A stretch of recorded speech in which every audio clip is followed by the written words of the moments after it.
Assalamualaikum warahmatullahi wabarakatuh. Alhamdulillahirabbil alamin. Assalatu wassalamu ala asrofil anbiya'i wal mursalin Sayyidina Muhammad sallallahu alaihi wasallam wa ala alihi wa man tabi'ahum bi ihsan ila yaumil qiyamah. Ittaqullaha haqqa tuqatih wa la tamutunna illa wa antum muslimun. Subhanaka la ilma lana illa ma 'allamtana innaka antal alimul hakim. Teman-teman yang dirahmati Allah Subhanahu wa taala, yarfa'illahu ladina amanu minkum waladina utul ilma darajat. Allah Subhanahu wa taala akan meninggikan orang-orang yang beriman dan berilmu pengetahuan beberapa derajat.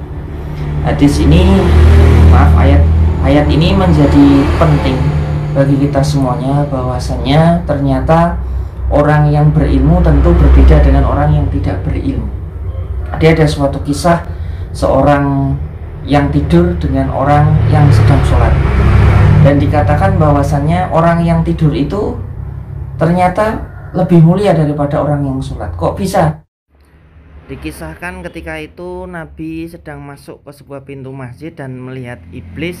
Kemudian Nabi berkata, "Wahai iblis, apa yang sedang kamu lakukan di sini?" Maka setan itu menjawab, "Saya hendak masuk masjid dan akan merusak sholat orang yang sedang sholat di sini.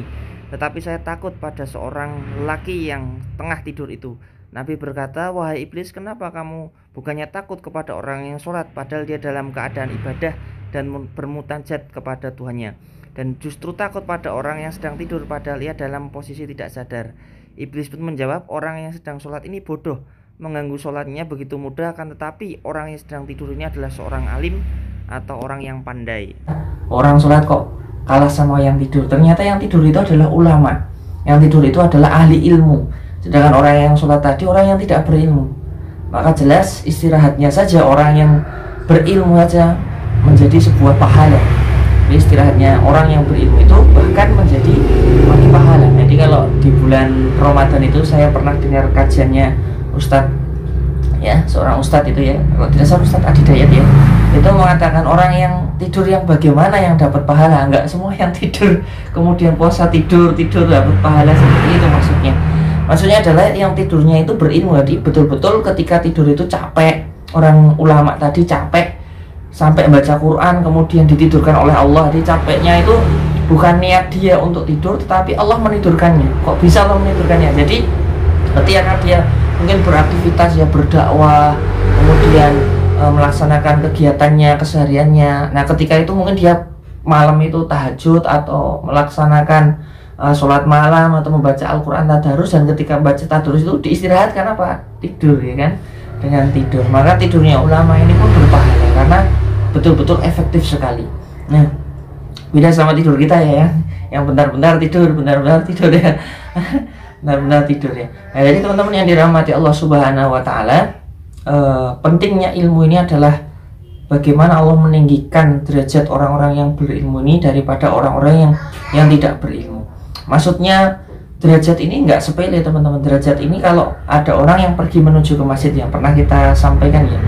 Jadi sholatul jamiah afdhalu min sholatul fardhi bisa berisnya derajat. Sholat jamaah itu lebih utama daripada sholat sendirian sebanyak 27 derajat. 27 derajat ini bukan berarti cuma pahala. Kata Ustadz Adi Dayat, derajatnya ini adalah derajat yang bahkan jarak antara satu derajat dengan derajat yang lainnya ini bahkan bisa sampai dahsyat. Perjalanan menuju ke masjid aja, langkahnya saja, Masya Allah, diampuni dosanya, ditambahkan pahalanya. Bahkan jarak antara derajat yang satu dengan derajat yang lain bisa sampai 500 tahun, dijelaskan sampai seperti itu. Jadi derajat ini adalah sesuatu yang lebih dahsyat dan daripada sekedar cuma pahala. Contoh misalnya, kita sholat jamaah di masjid, ya. Sholat jamaah di masjid itu pahala jelas dapat, ya. Kemudian kita dapat langkah menuju ke masjid, kemudian diampuni dosanya. Kemudian kita ketemu orang di jalan, bisa salam, sapa, sopan, santun, ya, 5S, ya. Kita bisa melakukan seperti itu, dapat pahala juga, dapat keutamaan juga. Ke masjid kita juga dapat keutamaan silaturahmi, ketemu banyak orang. Habis itu pulang, nggak langsung pulang, ngobrol. Nabi itu ketika pulang dari masjid itu ngobrol dulu dengan para sahabat, ngobrolkan macam-macam, ya, di masjid. Jadi nggak cuma untuk ibadah sholat aja, ngobrolkan tentang agama, ngobrolkan dakwah, ngobrolkan tentang pemerintahan, ngobrolkan tentang macam-macam lah urusan masya Allah yang luar biasa ya. Jadi di masjid itu betul-betul fungsinya itu banyak banget ya di zamannya Nabi Shallallahu Alaihi Wasallam. Nah, teman-teman yang dirahmati Allah Subhanahu Wa Taala, maka ketika kita mencari ilmu, ketika kita berilmu dan lain sebagainya, masya Allah, orang yang berilmu ini begitu Allah tinggikan derajatnya, dimuliakan bagaimana? Ketika dia beribadah, ibadahnya benar. Jadi kalau kita ibadah, kalau tanpa ilmu, maka ibadah kita itu bisa jadi nggak berpahala. Karena apa? Misalnya sholat subuh kok 4 rakaat kan nggak pakai ilmu, atau misalnya niatnya sholat subuh kok nggak pakai niat, sholat subuh kok niatnya sholat duhur, ya kan? Maka tidak kan iman tidak jadi pahala. Nah, maka ketika kita melakukan amal pun butuh ilmu. Dan orang-orang yang berilmu ini luar biasa, sama Allah betul-betul derajatnya ini ditinggikan. Nah, teman-teman yang dirahmati Allah Subhanahu Wa Taala, Allah Subhanahu Wa Taala menyukai orang-orang yang kemudian mencari ilmu yang berhubungan dengan Allah. Maksudnya apa? Ilmu agama. Agama apa? Ya, agama Islam. Jadi ketika kita mempelajari ilmu, ada namanya ilmu wajib, ada yang namanya ilmu sunnah. Nah, saya bagi dua ya, ilmu wajib, ilmu sunnah. Ilmu wajib itu apa? Ilmu yang harus wajib dipelajari oleh semua manusia. Yakni apa? Ilmu agama, ilmu mengenal Allah, ya kan? Ketika kita pintar macam-macam ilmu, tapi kok kita nggak kenal sama Allah, maka ya nggak akan mengantarkan kita ke surga, nggak akan mengantarkan kita ke Allah, dan nggak akan mengantarkan kita mendapatkan ridha Allah. Jadi ilmu yang penting, yang wajib dipelajari, nggak cuma orang yang lulusan PAI aja ya, nggak orang yang harus sekolah agama, tapi semua orang harus mempelajari ilmu wajib ini. Apa? Ilmu mengenal Allah, ilmu tahu tentang Allah, tahu tentang nabinya, tahu tentang bagaimana cara untuk kembali kepada Allah dengan baik, bagaimana cara untuk hidup di dunia ini dengan baik. Maka butuh ilmu. Nggak mungkin hidup kok di dunia ini kok sekarang pikiran kita, sholat terlalu penting, yang penting kan ingat Allah. Berarti ada orang yang berpikiran yang penting ingat Allah, nggak sholat, yang penting kan aku masih ingat Allah. Sholat tulisannya kan nggak sholat, ingat Allah. Sampai ada yang seperti itu blinger ya. Jadi itu betul ada. Jadi ketika itu saya menemukan ada bahkan seorang temen ya, ini temen itu ya orang pinter-pinter agama banget, tapi mempraktekkan agama tapi tanpa ilmu. Jadi ketika saya tanya, Mas, Pak ya panggilnya Pak, karena umurnya sudah jauh lebih tua dari saya, Pak, kok jenengan kok mboten tahu ketinggal teng masjid, nopo sholatnya teng griya? Saya tanyakan seperti itu. Maka jawab teman saya ini, oh ora Mas, aku nek sholat 5 waktu aku ora, tapi aku sholat tahajud. Sholat 5 waktu ora tapi sholat tahajud lah. Loh kok sakit Pak? Lah sholat 5 waktu wajib. Sing penting kan ingat Allah tuh Mas.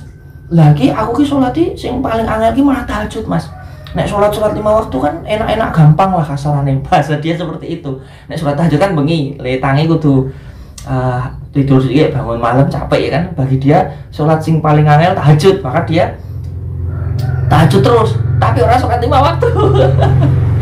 Jadi dia mengatakan seperti itu, karena sholat tahajud ki angel banget, penting aku elingan karo Gusti Allah. Ini benar-benar terjadi teman-teman, sama teman saya itu. Masya Allah, karena apa? Kurangnya ilmu. Jadi kewajiban itu meskipun ada sholat duhur, asar dan lain sebagainya yang mungkin waktunya kalau dilakukan nggak sesulit sholat tahajud, tapi ada yang sulit juga, sholat subuh kan juga sulit juga.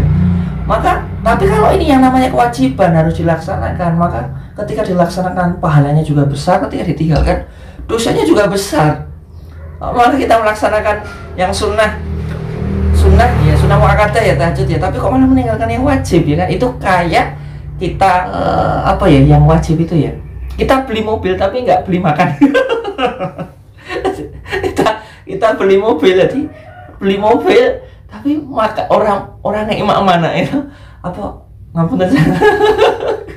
Tapi orang pendidikan anak orang di anu ya kan. Nanti kadang kita lupa yang wajib itu tidak dilaksanakan, tapi malah yang sunnah atau bahkan mubah ya kan, makruh itu malah diutamakan. Jangan sampai keblinger, itulah fungsinya ilmu.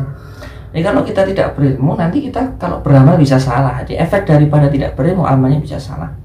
Nah teman-teman, maka ilmu agama ini penting untuk kita pelajari. Setelah ilmu agama ini hadir dalam diri kita kenal sama Allah, kita kenal kewajiban kita kepada Allah Subhanahu Wa Taala, kita kenal hanya Allah kepada hanya Allah Subhanahu Wa Taala. Maka insya Allah nanti kita mempelajari ilmu apapun yang mendukung agar kita bisa dekat dengan Allah Subhanahu wa taala diperbolehkan. Matematika, jadi guru matematika, guru bahasa Inggris, guru penjaskes, guru apa, asal nanti kembali lagi untuk Allah. Jadi saya matematika ya, dulu saya masuk pendidikan matematika, lalu ke pendidikan agama Islamku, soalnya sambil kuliah sambil kerja tak tinggal cuti masuk kok rumus itu mabur. Nanti singkat cerita saya pindah masuk jurusan agama. Tapi ada guru saya, guru matematika itu juga ustadz, masya Allah. Gurunya itu juga ustadz, jadi dia itu ngisinya luar biasa. Jadi menggabungkan matematika itu dengan agama.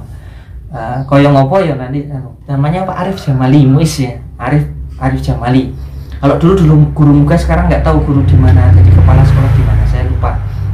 Nah itu, nah beliau itu guru matematika tetapi juga ngajar agamanya pakai matematika. Kayak ngobrol ya ini maksudnya ilmu itu jadi mendekatkan dia kepada Allah Subhanahu. Jadi ilmu apa saja, karena ilmu yang ada di dunia juga ilmu yang Allah.